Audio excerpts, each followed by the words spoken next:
25 பாசுரம்.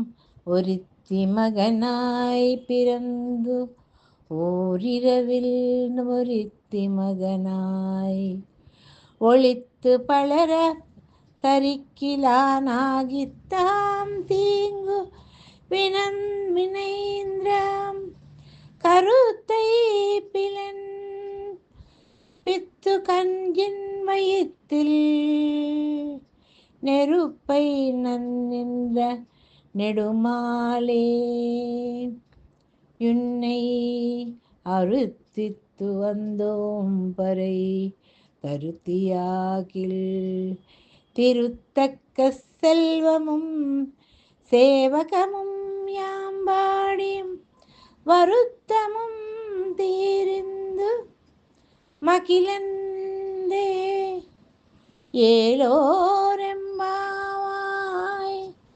ஆண்டாள் திருவள்ளிடிகளே.